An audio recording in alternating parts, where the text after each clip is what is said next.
Hati-hati, mulai Agustus 2023, aturan diperketat untuk penerima program bantuan sosial PKH tahap ketiga, kemudian BPNT tahap keempat melalui Bank Himbara. Teman-teman sahabat sosial tidak inginkan bantuannya dihapus atau tidak dicairkan lagi, maka harus memenuhi 5 syarat ini agar bantuannya dapat berlanjut di tahap ketiga, kemudian di tahap keempat akhir periode tahun 2023. Nah, teman-teman, kita akan jelaskan satu persatu informasi tersebut. Silakan disimak video ini.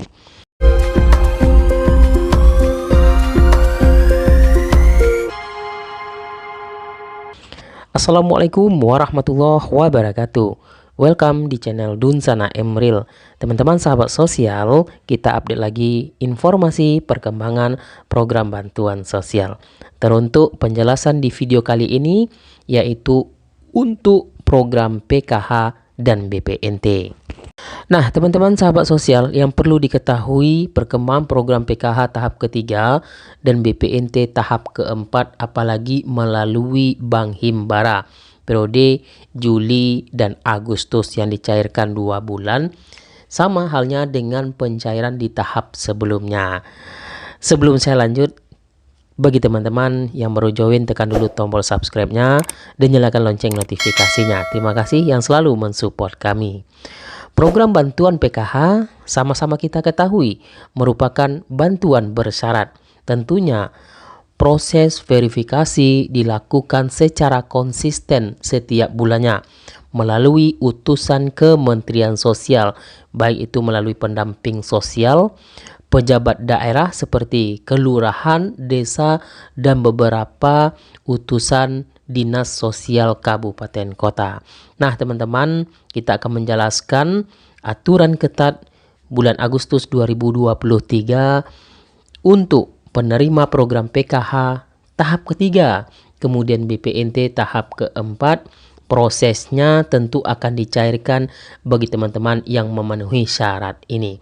Yang pertama yaitu program bantuan PKH tidak akan dicairkan lagi atau bantuannya bisa dihapus jika tidak memiliki komponen yang telah ditetapkan sebagai penerima PKH.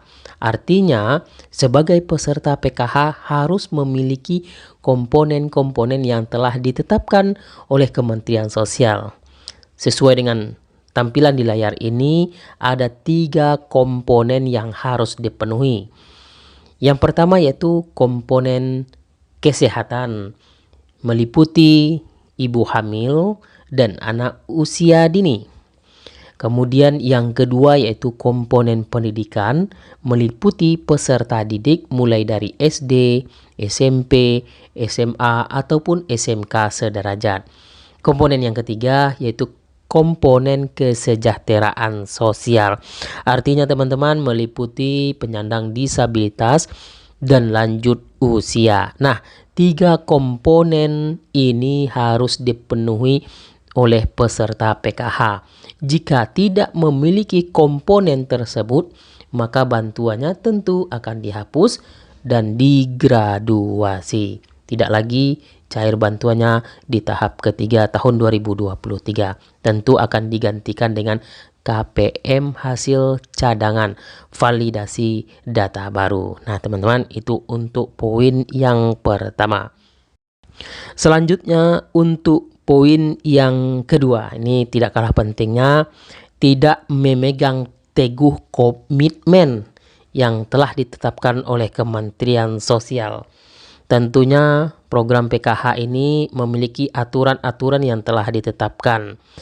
Sebagai penerima program bantuan sosial, tentunya harus menjalankan komitmen-komitmen tersebut untuk syarat bantuannya cair di tahap ini dan di tahap selanjutnya. Nah, teman-teman sahabat sosial, bahwa komitmen tersebut harus dipenuhi sebagai penerima PKH. Sanggup mengikuti aturan yang sudah ditetapkan dalam penerima program bantuan PKH. Sebagai contoh, bentuk komitmen yang sering tidak dilaksanakan oleh peserta penerima program PKH, yaitu sering tidak menghadiri, bahkan tidak pernah hadir dalam pertemuan kelompok ataupun rapat kelompok yang diadakan setiap bulannya. Nah, teman-teman, tentunya sebagai penerima program PKH ada aturan-aturan yang harus dijalankan.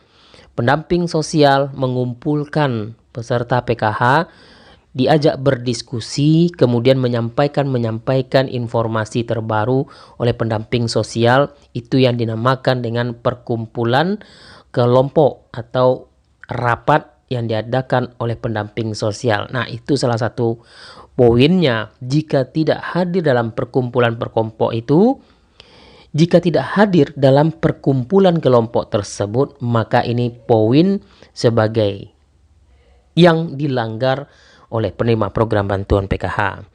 Kemudian yang memiliki komponen anak usia dini wajib mengikuti kegiatan posyandu. Jika tidak mengikuti kegiatan posyandu, maka di tahap selanjutnya jangan harap bantuannya dapat cair lagi. Kemudian selanjutnya itu tidak menyekolahkan anaknya di sekolah satuan pendidikan. Nah, tentunya program bantuan PKH ini harus sinkron antara data DTKS dengan data Dapodik. Jika sudah tercatat sebagai peserta didik tidak aktif dalam Dapodik, tentu bantuannya akan dihapus untuk tahap selanjutnya. Poin yang ketiga kami sampaikan kembali, yaitu bantuan PKH bisa saja dihapus atau tidak diterima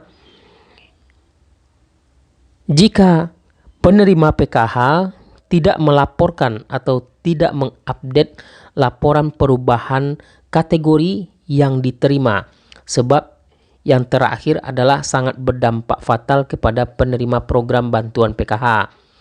Dikarenakan bantuan untuk kategori yang mengalami perubahan namun tidak segera dilaporkan dengan menunjukkan bukti yang valid dan sah, secara otomatis sistem di Kementerian Sosial akan menghapus atau menonaktifkan kategori penerima program bantuan sosial. Contoh ya teman-teman, jika dalam anggota keluarganya, mohon maaf, ada yang meninggal dunia namun tidak dilaporkan secepatnya, pada saat proses verifikasi itu data terakhir yang diambil, maka jika ketahuan, otomatis penerima PKH tersebut bisa saja nanti di tahap selanjutnya akan dihapus sebagai penerima program bantuan PKH. Kemudian poin yang keempat adalah KPM sudah masuk dalam golongan keluarga mampu. Nah, ini teman-teman sahabat sosial, perlu diketahui juga penerima program PKH merupakan diberikan bagi keluarga yang kurang mampu, keluarga miskin, keluarga ekstra miskin, ataupun keluarga miskin ekstrim. Nah, yang perlu diketahui, jika sudah masuk golongan keluarga mampu, apalagi memiliki usaha mandiri yang sudah mapan usahanya, maka di tahap selanjutnya bantuannya akan dihapus. Kemudian poin yang terakhir, memiliki penghasilan di atas ketentuan yang telah ditetapkan sebagai penerima program bantuan PKH. Nah, poin ini merupakan salah satu indikator yang menjadi tolak ukur kelayakan oleh keluarga penerima PKH. Jika penghasilannya di atas rata-rata, maka bantuannya tentu tidak akan dicairkan lagi di tahap selanjutnya. Jadi teman-teman, ada 5 poin penting ini yang perlu diketahui.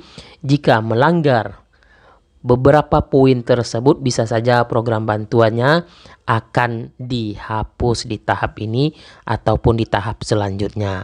Terima kasih, mudah-mudahan bermanfaat. Jangan lupa di-share, jangan lupa di-like video ini. Wassalamualaikum warahmatullahi wabarakatuh.